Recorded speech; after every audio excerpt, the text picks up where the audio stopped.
정호성 전 청와대 비서관과 김종 전 차관이 조금 전에 특검에 소환됐습니다. 이들에게는 최순실의 국정농단 범위와 박근혜 대통령의 개입 여부 등에 대한 조사가 집중될 것으로 보이는데요. 이상일 전 새누리당 의원, 최창렬 용인대 교수 나오셨습니다. 어서 오세요. 안녕하세요. 네, 먼저 오늘 정호성 전 청와대 비서관과 김종 전 차관이 조금 전에 특검에 소환이 됐습니다. 어떤 부분에 특검 수사력에 집중이 될까요? 예, 김종 전 차관은 어제도 한번 소환당해서 조사를 지금 받고 있고, 정호성 전 비서관은 검찰 공소장에도 나와 있지만 대통령 기록물 유출 혐의잖아요. 그리고 예. 본인은 그 기록물을 유출했다는 걸 그 혐의를 거의 다 인정한 걸로 나오잖아요.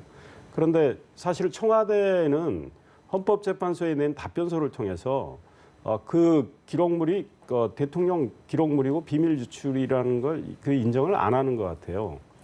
그냥 최순실 씨는 키친 캐비넷이라고 그랬잖아요. 예. 그래서 편안하게 대통령과 이 시중의 이야기를 좀 전달하는 그런 사람이고, 그래서 어떤 대통령 말씀을 할 때 일반인이 생각할 수 있는 그런 보통의 이야기를 좀 참고로 들었을 뿐이다라고 하기 때문에 조금 차이가 있습니다. 그래서 지금 특검은 그런 문제를 확인할 것 같아요. 일단 정호성 씨에 대해서는. 그래서 대통령 지시로 이루어졌다고 하는 그 기록물이 검찰 공소장에 47건이 돼 있어요. 그런데 지금 청와대 헌법재판소 답변서는 그거에 대해서 제대로 이야기를 안 하고 있기 때문에 그 확인 작업을 할 거고, 정호성 전 비서관은 대통령을 오랫동안 모시면서 아마 최순실 씨에 대해서는 그 존재나 영향력이나 가장 잘 아는 사람일 겁니다.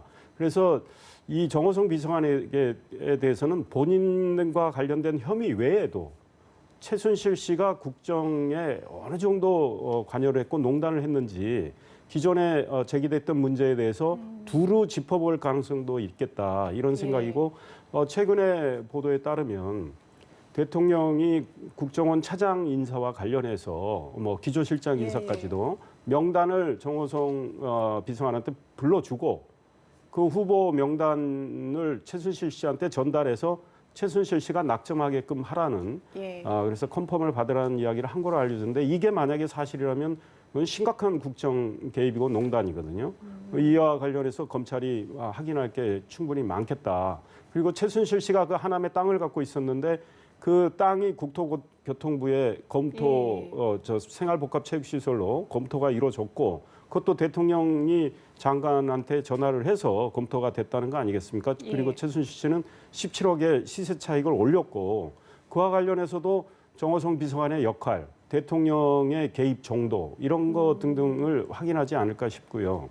근데 김종 전 차관에 대해서는 K스포츠재단 만드는 과정에서 대통령의 지시가 어느 정도 이루어져서 어떤 과정을 거쳤는지 다시 한번 확인할 거고, 김종 전 차관이 최순실 씨와 아주 거기도 막역한 사이니까 수행비서라는 이야기를 들을 정도였으니 최순실 씨가 체육계에 이 손을 뻗친 여러 가지 문제들, 그걸 확인하지 않을까 싶습니다.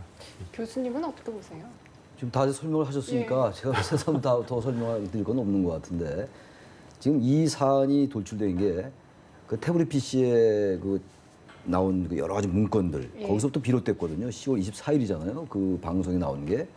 근데 거기에 나온 것 중에서 이제 공무상 기밀에 해당하는 게 47건이라는 것이고, 이제 정호성 비서관에 관련된 얘기입니다. 이 얘기는 지금. 나머지 180건 중에서 47건이라는 얘기고, 지금 또 하나 문제가 그것을 이제 47개가 정말 정확하게 정호성 비서관이 전달했느냐의 문제가 있을 것이고, 또 하나 문제는 녹음 파일입니다. 지금 정호성 전 비서관이 휴대폰에서 나왔다는 녹음 파일이 236개가 있는데, 그 11개 정도가 지금 최순실 씨입니다. 최순실 씨와 이 정호성 전 비서관의 통화 내용이 있다라는 거예요. 일부는 공개된 것도 있어요, 그죠? 최순실 씨하고 정호성 비서관하고 통화했던 것도 일부는 공개되는데, 이러한 것들이 이제 검찰이 확인을 해야 되겠죠, 특검이. 또 하나 문제는 지금 말씀하셨습니다만, 지금 대통령이 지시를 해서 이러한 문건이 유출됐다라는 것을 밝혀내려 할 겁니다, 특검은. 근데 정호성 전 비서관이 이 부분에 대해서 어떻게 진술할지 모르겠어요. 태블릿 PC에 여러 가지 나와 있는 것들에 대해서 더 한 번 더 확인하는 절차가 필요하고, 또 하나 문제는 이제 정호성 전 비서관과 직접 연관된 건 아닙니다만 여전히 태블릿 PC가 최순실 씨 소유가 아니라고 주장을 하고 있잖아요. 박근혜 대통령 측 대리인들은. 그런 부분들에 대해서도 아마 정호성 전 비서관에게 확인할 것 같고, 그러니까 이른바 이제 문고리 3인방 중에 한 명이잖아요. 정호성 전 비서관이. 따라서 이제 그 최순실 씨와 박 대통령과의 관계의 어떤 연결고리 이를 이제 밝혀내는데 아주 중요한 핵심 혐의자거든요. 정호성 전 비서관은. 예.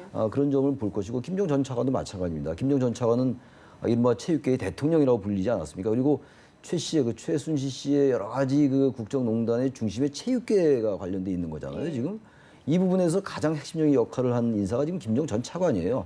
뭐 KD 코퍼레이션에서 어떤 특혜를 주는 것도 그랬고, 또 스포츠 동계 스포츠 영재센터에 삼성전자가 뭐 16억을 지원할 수 있게끔 했던 것도 김종 전 차관으로 알려져 있는 것이고, 이런 부분들에 대해서 검찰이 더 세밀하게 특검이 수사를 하기 위해서 또 부른 것이 아닌가 이렇게 보여집니다.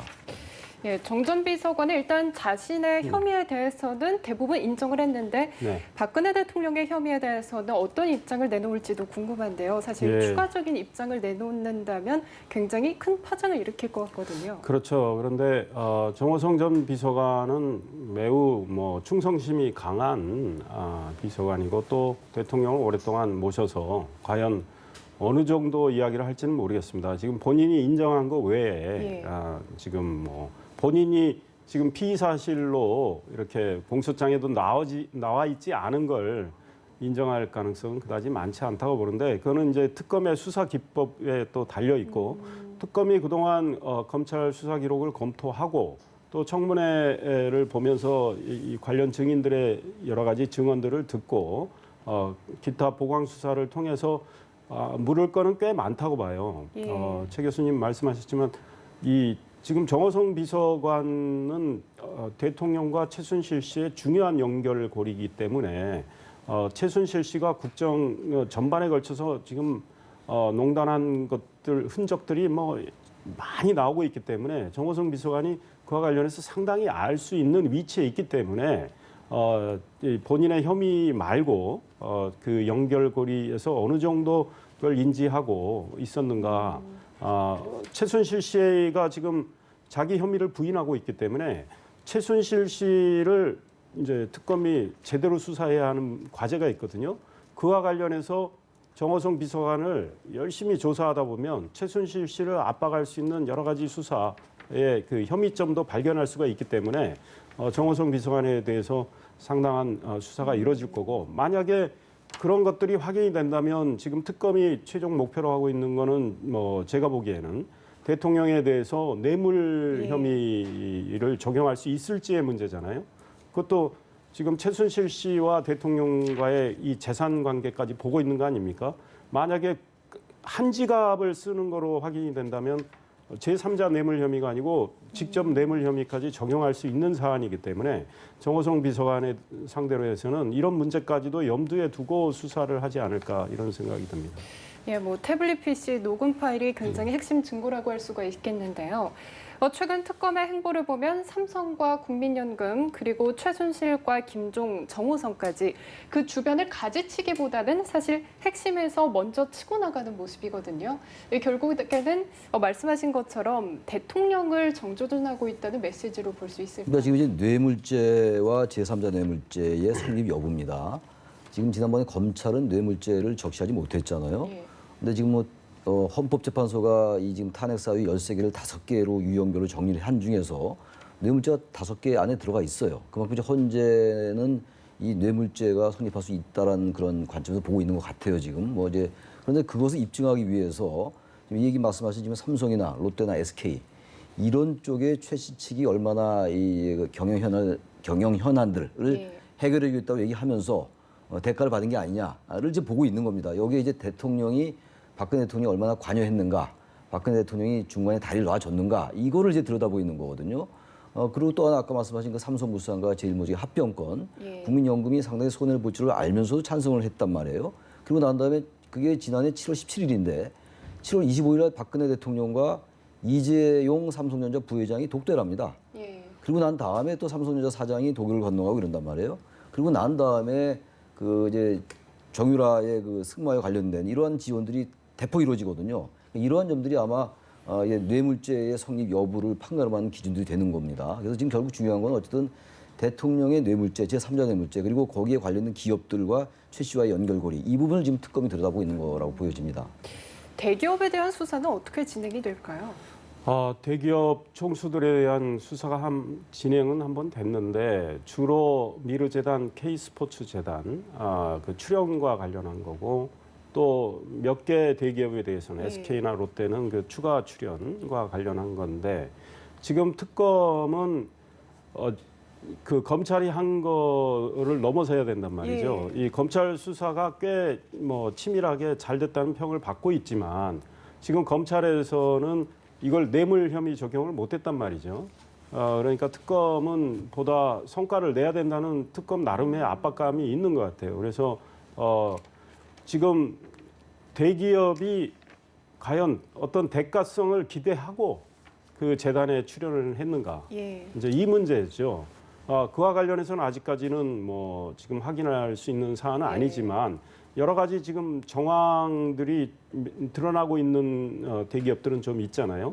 그거를 확인해서 만약에 몇 개 대기업과 관련해서는 그 대가성이 인정이 된다면 그거는 뇌물 혐의 적용이 가능하기 때문에 그에 대해서 지금 집중적으로 조사를 하고 있는 것 같습니다. 앞으로 수사를 계속해서 지켜갈 것 같은데요. 그중 하나가 삼성물산과 제일모직 합병 아까 말씀 잠깐 드렸잖아요.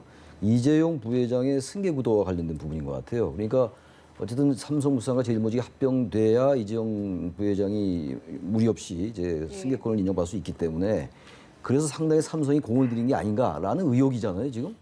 그런 점에서 이제 그런 관점에서 들여다보고 있는 거죠. 그래서 제가 아까 말씀드린 게 그러면서 최순실을 통해서 어떤 그런 그 지원을 받고 그리고 이제 삼성은 거기에 대한 대가로 그 이제 정유라의 승마에 관련된 모든 걸 지원한 대폭 지원한 이런 구조란 말이에요. 구조 자체는 지금 이것이 이제 완전히 입증되지 않았습니다만 이 부분이 만약에 입증된다면 뭐 삼성전자의 이재용 부회장은 당연히 뇌물 공여죄가 될 수가 있는 거죠. 그리고 대통령의 제3자 뇌물죄가 성립 가능한 겁니다. 그게 결국 가장 핵심인 것 같고 그것과 더불어서 이제 뭐 질문에 나올지 모르겠습니다만 역시 대통령의 그 세월호 7시간 이 부분을 지금 헌재가 직접 밝혀라라고 지금 얘기를 하고 있는 상황이거든요. 이것이 가장 중요한 핵심 이제 그 관점들이 될 것 같습니다. 앞으로의 특검의 수사 과정이 주목될 수밖에 없는 이유일 텐데요. 특검은 또 정유라 씨에 대한 강제 소환에도 나섰습니다. 일각에서는 최순실에 대한 압박 카드로 작용할 수 있을지. 네. 당연히 최순실 씨가 압박감을 느끼지 않겠습니까? 뭐 최순실 씨도 어머니니까 그 모성애가 있다고 뭐 본다면 딸이 게다가 어린 아이를 가진 딸이 만약에 소환이 돼서 조사를 받는다. 그러면 딸을 또 뭐 보호하기 위해서 본인이 그동안 입을 다물고 있었지만 실토를 할 수도 있겠다 이런 생각이 드는데. 지금 정유라 씨에 대해서는 지금 법원에서도 체포영장 발부가 됐고 지금 외교부에서 여권 무효화 조치까지 취하고 있기 때문에 정유라 씨가 더 숨어 있기는 쉽지 않을 걸로 생각이 돼요. 그래서 뭐 정유라 씨 소환을 하면 당연히 이화여대 뭐 입학 문제 또 학사 관리 과정에서 특혜를 받은 문제 그다음 정유라 씨가 최순실 씨와 공동 명의로 독일에 또 법인도 가지고 있고 그래서 이 재산을 해외로 밀반출한 이런 문제까지 다 수사 대상에 오를 텐데 정유라 씨에 대해서는 어머니 최순실 씨가 어떤 역할을 했는지를 정유라 씨 진술을 통해서 검찰이 나름대로 확인할 수 있고 또 보강 수사할 수 있는 어떤 힌트를 충분히 얻을 수 있다고 봐요. 그래서 예컨대 이화여대 누가 봐도 분명한 특혜 입학이잖아요. 이화여대는 비록 총장도 해서 다 부인을 하고 있지만 그러나 정유라 씨가 알고 있는 이야기를 만약에 뭐 어느 선에서 할지 몰라도 이렇게 하다 보면 그 특혜 입학, 불법 입학의 어떤 힌트를 얻어서 보강 수사를 해나갈 수 있죠. 그래서 특검이 정유라 씨를 그런 차원에서 불러서 수사하겠다는 건데 이런 것들이 최순실 씨한테는 상당한 압박감으로 작용하겠다. 네, 이런 생각이 듭니다. 교수님은 어떻게 보세요? 정유라 씨는 지금 독일에서도 독일 검찰도 피의자로 입건이 돼 있는 상태예요. 그리고 아까 뭐 말씀하셨습니다만 여권 무효화 조치를 하고 있는 거고 우리 검찰이 체포 영장까지 발부가 돼 있는 상태입니다. 네. 그러니까 직접 이제 가서 체포해 올 수도 있는 상황인데 꼭 그렇기 전이라도 말이죠.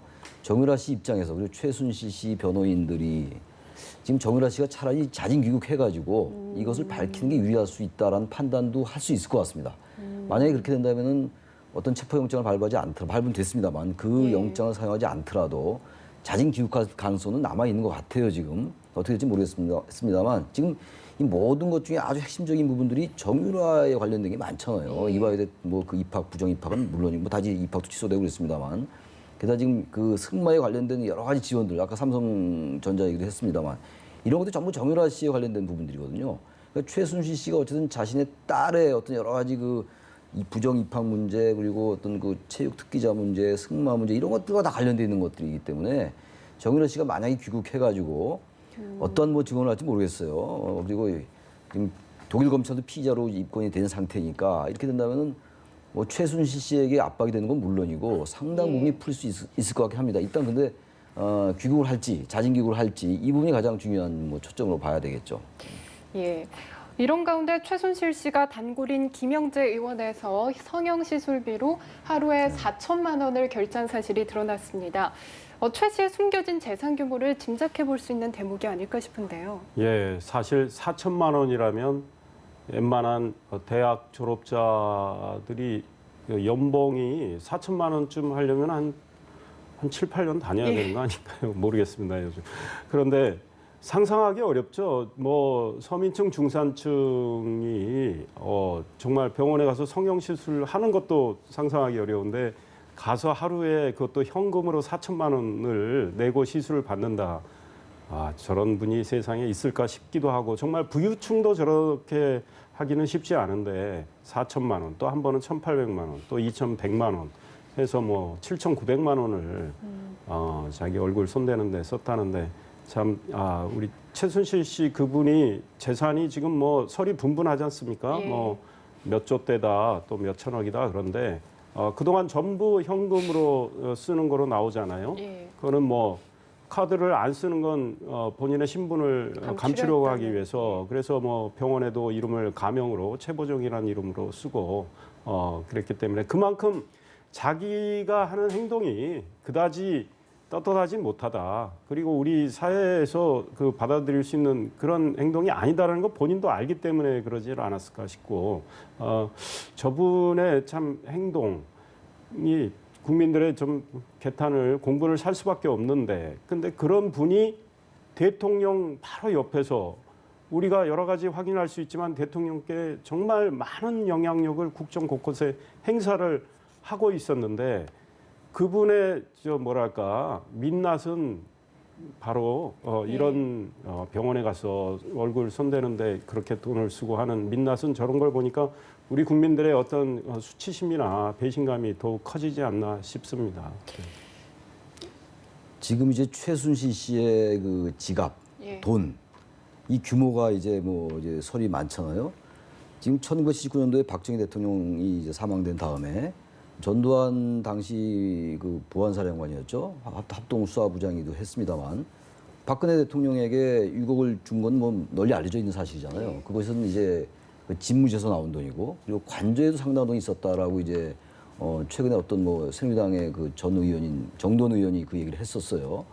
근데 그러한 돈과 연관돼 있는 것이 아닐까라는 생각도 듭니다. 그리고 워낙 재산이 많은 걸로 알려져 있기 때문에 그 부분하고 이 최순실의 이 돈 문제, 이 자금 문제가 박근혜 대통령과의 이 자금 문제가 어떻게 연결되느냐도 아마 들여다볼 것 같아요. 특검이 지금 4천만 원을 도대체 성형에 썼다는 건 뭐 이것에 그 정당하지 못한 건 굳이 얘기할 필요도 없잖아요. 지금 상상은 초월하는 것이고 오늘인가 어젠가 보니까 또 98년도에도 최순실이가 박근혜 당시 의원하고 한 얘기가 공개가 됐잖아요. 녹음 파일이.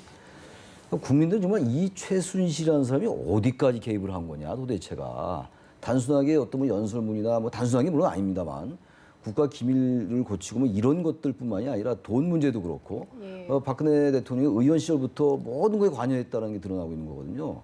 그러니까 이런 것들이 국민들의 공분을 사고 있는 거 또 하나 문제 이러면서 전면 부인하고 있잖아요. 지금 최순실 측도 그렇고 박근혜 대통령 측의 그 대리인들도 그렇고 말이죠. 이 사안을 좀 정확하게 파악할 필요가 있다. 이것이 과연 혐의가 부인돼서 있다라고 보는 것인지. 그래서 지금 특검이 계속 수사를 해 나가고 헌법재판소도 이런 부분을 들여다보고 있는 거거든요. 유형별로 5개 구분했다고 제가 말씀드렸지 않습니까? 그런 것들이 다 이 최순실의 농단에 다 포함되어 있는 거라서 이런 거 하나하나가 국민들이 촛불 집회를 아직도 계속할 수밖에 없는 그런 이유입니다. 정말 이건 굳이 언론 언급하기조차도 아까 우리 이상일 위원장이 다 말씀하셨습니다만 언급하기조차도 정말 어이가 없다 이런 말씀밖에 드릴 수가 없습니다. 네, 최순실 씨가 국조특위에 계속해서 나오지 않았었는데 내일 구치소 청문회를 열 계획입니다. 과연 여기에는 최순실이 자리할지 또 그동안 불참했던 핵심 증인들이 모습을 드러낼지 어떻게 보세요? 최순실 씨는 이번에는 반드시 나와야 된다는 생각을 하고 있는데 아마 전 국민이 그런 생각하실 것 같아요. 그런데 과연 나올 수 있을까? 왜냐하면 지금 법정에 출두하는 저 모습. 법정에는 마스크도 안 끼고 나왔습니다. 그리고 취재진이 물러나니까 레이저 눈빛도 쏘고 그랬다는데 저분이 법정에 나간 까닭은 법정 분위기를 좀 익히고 검찰이 어떤 논리를 펴는가 미리 들어두는 게 좋겠다라는 변호인의 조언 때문에 나온 것 같은데 저 상태를 보면 최순실 씨가 이제 국조특위 국회 청문회에 불출석 사유서로 낸 거 있잖아요. 한글 말도 틀렸지만 공황장애인데 공황장애라고 하고 세 번째 불출석할 때는 심신이 회피해서라고 했어요. 피폐해서 같은데 근데 공황장애 같지도 않고 심신이 그다지 피폐해 보이지도 않습니다. 저 법정 출두는 청문회 하루 전날인가 이루어진 건데 그리고 우리가 어제 봤지만 마스크는 썼지만 청문회에 나와서 증언을 못할 정도의 건강 상태는 아니에요. 그러니까 내일은 국회 청문위원들이 구치소까지 찾아가는데 최순실 씨가 정말 검찰에 처음 출두할 때 국민께 죽을 죄를 졌습니다. 했지 않습니까? 그런 심경이 솔직한 심경이었다면 내일은 청문회장에 나와서 본인의 생각을 밝혀야 되겠죠. 그런데 구치소까지 찾아갔는데 저분이 안 나온다고 끝까지 버티면은 그 구치소 간들 소용이 없습니다. 과거에 이제 97년에 그 한보 청문회 때 정태수 회장을 비롯한 은행장 등 해서 14명이 구치소에 계시던 분들이 나와서 청문회에 응했고 또 TV 생중계도 이루어졌는데 그런 장면이 내일 재현되기를 원하는데 저분이 과연 나올까 의문이고 안종범 전 수석하고 정호성 전 비서관 그분들은 최순실 씨만큼은 아니지 않을까 생각을 하는데 내일 또 가봐야 알겠죠. 네. 이 최순실이는요, 이 공판 절차 기일엔 출석을 안 해도 되는 거였어요. 지금 아까 법정 계속 나왔지 않습니까? 근데 거긴 나왔어요. 그리고 이제 청문회는 아까 회폐하다, 이제 공황장애다 이런 이제 얘기가 회자됐는데 거긴 또 안 나왔어요. 그리고 어떤 그러한 자신이 굉장히 심신이 지금 어렵다, 힘이 든다 이렇게 얘기했는데 전 이 최순실 씨라는 분은 정말 대단한 이런 말씀 제가 안 드리려고 그랬는데 과연 그러한 인식이 가능할까입니다. 이렇게까지 농단을 하고 완전하게 권력을 사유화하고 대한민국의 그 어떤 권력 자체, 대한민국을 사유화한 것으로 비춰지는 이런 상황인데 이렇게까지 끝까지 안 나오고 말이죠. 그리고 아까 법정 모습이 잠깐 얘기했습니다만 과연 이것이 어떻게 결말이 날지를 어떻게 생각하고 있는 건지 정말 이해할 수 없습니다. 정말 공판 절차 일도 그렇고 또 하나 문제는요. 대통령이 그야말로 공황장애를 공황장애라고 쓰고 피폐를 회폐라고 쓰는 정도의 사람에게 하다못해 이정현 전 대표가 새누리당 전 대표가 자신도 연설문 같은 거 친구한테 얘기해본다. 그리고 최근에 또 박근혜 대통령 대리인 측이 이른바 키친 캐비넷 부엌에서 같이 식탁을 해서 먹을 정도로 편안하게 자문 그룹이다 이렇게 얘기를 하고 있는 사람들이 어떻게 보면 최순실 씨나 대통령의 대리인들 이분들도 인식 구조가 좀 비슷한 것 같아요 정말. 어떻게 이런 생각들 할 수가 있을까라는 생각이 듭니다. 제가 이거는 사족이 될지 모르겠습니다만 이 한 말씀 드려야 될 것 같아서 제가 말씀드리는 겁니다. 네. 예, 청문회장에 과연 나올지 모르겠습니다. 사실 나온다고 하더라도 침묵을 지키지 않을까 싶은데요. 부인으로 일관하겠죠. 예. 여태까지의 모습으로 볼 때요. 네, 이런 가운데 정치권에서는 조기 대선 준비에 속도가 붙고 있습니다. 이 새로운 보수당의 출범, 그리고 반기문 총장의 대권 도전, 그리고 개헌까지 이렇게 여러 변수가 산재한 만큼 예측하기는 쉽지 않을 것 같아요. 이번 대선 전국 어떤 부분을 눈여겨보면 좋을까요? 예, 지금 일단 헌법재판소가 지금 대통령 탄핵소추 문제를 지금 심리 중에 있고 언제 결론을 내릴지는 사실은 잘 모릅니다. 그러나 대체로 정치권에서 예측하는 건 3월 초쯤 이정미 재판관이 3월 13일 물러나니 예. 그 전에 그 임박해서 결론을 내려서 결정을 하지 않을까 이런 판단을 하고 있고 지금 새누리당조차도 대선 준비를 하기 위해서 지금 비대위원장 모시고 쇄신 작업에 들어가야겠다는 거는 헌법재판소가 이 탄핵소추를 인용을 해서 결국은 대통령을 파면하고 그 시점으로부터 2달 뒤에 조기 대선에 들어가지 않겠느냐라는 그런 전망에서 지금 하고 있는 거거든요. 그래서 특히 민주당 내에서는 대선 주자들끼리 경선 룰 놓고 벌써 신경전이 벌어지고 있지 않습니까? 예. 뭐 결선 투표를 하자, 뭐 이렇게 뭐 이재명 시장 등이 이야기하고 있고 지금 안철수 전 대표는 본선에서도 결선 투표하자, 네, 이런 이야기를 하고 있고 그러니까 전부 지금 눈이 조기 대선으로 가 있습니다. 이거는 현실적으로는 뭐 이해가 되는데 지금 그와 관련해서 정치권이 재편될 움직임이 있고 일단 새누리당은 분당으로 가는 거 아닙니까? 이제 화요일 날 30여 명의 의원들이 떨어져 나와서 개혁 보수 신당을 만들려고 하고 있고 또 새누리당은 새누리당 나름대로 정비를 하려고 하고 있고 결국은 또 개헌 문제가 계속 커지고 있습니다. 사실은 개헌할 수 있는 가장 좋은 시기예요. 그러니까 문재인 전 대표만 결심하면 개헌할 수 있는 겁니다. 그런데 문재인 전 대표는 이런 말씀을 하십니다. 사실 나는 개헌이 필요하다고 본다. 근데 현실적으로 지금 어떻게 개헌이 되겠느냐. 예. 그러니 일단 대통령 선거를 통해서 대통령 뽑고 나서 그다음에 개헌하자 그런 건데 우리 국민들 이제 안 믿어요. 왜냐하면 대통령 된 분이 개헌에 차단막을 치면은 현실적으로 어렵거든요. 그러니까 문재인 전 대표는 본인이 이 대통령이 좀 가까이 가 있다고 판단하니까 개헌에 대해서 부정적인데 그밖에 많은 분들은 국가의 미래를 위해서 새로운 틀을 만들자. 우리가 지금 제왕적 대통령제 폐해를 이번 최순실 씨 사태로 예. 정말 극명하게 국민들이 보고 있고 국민들이 그로 인해서 큰 피해를 입고 있고 나라가 흔들리고 있는데 이때 우리가 새로운 틀을 만들자. 이에 공감을 형성하는 분들이 굉장히 많죠. 민주당 내에서도 김종인 전 대표나 예. 김부겸 의원, 박영선 의원 전부 개헌론자거든요. 이분들이 정말 한번 우리가 이 나라의 미래를 위해서 어떤 설계를 해보자고 모인다면 그게 굉장한 동력을 가질 수도 있어요. 지금 문재인 전 대표는 계속 지금 그걸 막는 형국이고 그러나 뭐 언제까지 그걸 막을 수 있을지 몰라도 그분이 끝까지 반대를 하면은 개헌은 현실적으로는 이루어지기가 어렵습니다. 그래서 결국은 현행 틀로 대선을 치러야 되는 문제가 있지만 예. 아직까지는 헌법재판소가 심리 중에 있기 때문에 우리가 정말 국가의 새로운 틀을 만들고 70하국을 출범시키는 노력을 해보자. 이런 움직임이 있고 그런 움직임이 결국은 정계 재편의 하나의 큰 동인이 되지 않을까 이런 생각을 합니다. 예, 문재인 전 대표 입장 그리고 개헌론에 대해서는 교수님은 어떻게 생각하세요? 그래서 개헌이 현실적으로 쉽지 않아 보입니다. 왜냐하면은 지금 이제 그 이상일 위원장의 그런 얘기에 나와 있는 그 근거가 바로 그거예요. 제적의원 3분의 2의 찬성이 필요한데 지금 저기 민주당이 121명인가 그렇잖아요. 근데 지금 비문 세력이 물론 있습니다만 끝까지 문재인 전 대표가 개헌에 대해서 찬성하지 않으면 그 의원들의 그 200명의 동의를 얻기가 어렵잖아요, 지금. 예. 뭐 이제 비박이라든지 새누리당은 뭐 개헌에 기본적으로 찬성한 입장이긴 합니다. 그래서 쉽지 않아 보인다는 것이고 또 국민투표도 해야 돼요, 개헌은.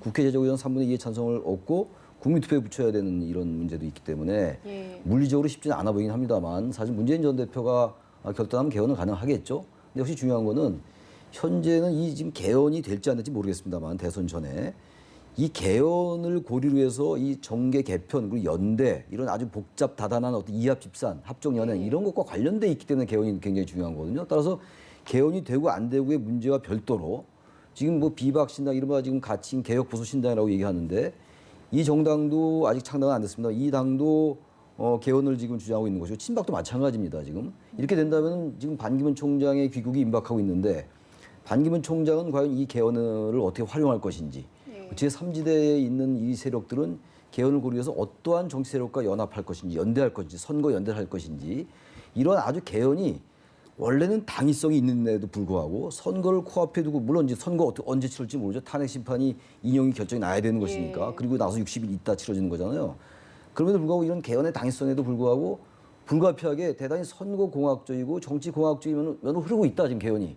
이 부분은 우리가 상당히 경계해야 될 부분이다라고 저는 생각합니다. 대단히 당위적인 얘기는 합니다만 국민들은 지금 촛불 집회에서 여러 가지 뭐 대통령 즉각 퇴진과 헌재 빠른 심리, 빠른 인용 이걸 원하고 있습니다만 보다 중요한 건 지금 적폐청산이도 나오고 있어요. 촛불 집회에서. 대한민국이 어떻게 바뀌어야 하는 문제거든요. 바뀌어야 하는 문제가 바로 개헌과 연결되는 거 아니겠어요? 근데 이것이 현실적으로 정치 공학적으로 자꾸 연결되고 이용된다면은 개헌의 물꼬가 다른 곳으로 갈 수 있다. 이런 부분들은 우리가 분명히 살펴볼 필요가 있다는 생각을 합니다. 예, 말씀하신 것처럼 대선이 치러지기에 앞서 헌재 탄핵 결정이 아무래도 먼저 나와야 할 텐데 과연 시일이 얼마나 걸릴지도 미지수입니다. 최근 박 대통령 측의 입장을 보면 법리 다툼으로 최대한 시간을 끌겠다라는 입장으로 보이거든요. 예, 그렇게 보입니다. 지금 대통령 변호인단은 사안별로 좀 브레이크를 걸려는 모습을 보이고 있죠. 그러니까 헌법재판소가 검찰과 특검의 그 수사 기록물을 요청했지 않습니까? 그때 바로 청와대 변호인단은 그거는 법에 어긋난다 해서 이의 신청을 했고 헌법재판소는 그거를 이의 신청은 이유가 없다고 기각을 했습니다. 그래서 지금 특검은 검찰이 원본을 갖고 있으니 검찰에서 수사 기록을 헌재에 제출하라 뭐 이런 입장인 것 같고요. 헌법재판소는 그 수사 기록을 봐야 판단을 심리하는 데 큰 도움이 되기 때문에 수사 기록을 지금 봐야 되는 건 당연하고요. 지금 변호인단이 헌법재판소에 낸 답변서를 보면 지금 국회에서 의결된 탄핵소추 내용을 전부 조목조목 지금 비판을 하고 그 혐의를 인정하지를 않고 있습니다. 그래서 하나하나 법리 다툼을 하겠다는 건데 헌법재판소는 탄핵소추에 들어있는 내용을 카테고리화를 했습니다. 그래서 뭐 헌법 위반 5개, 또 법률 위반 8개인가 되는 거를 카테고리화해서 5개 범주로 묶어놨어요.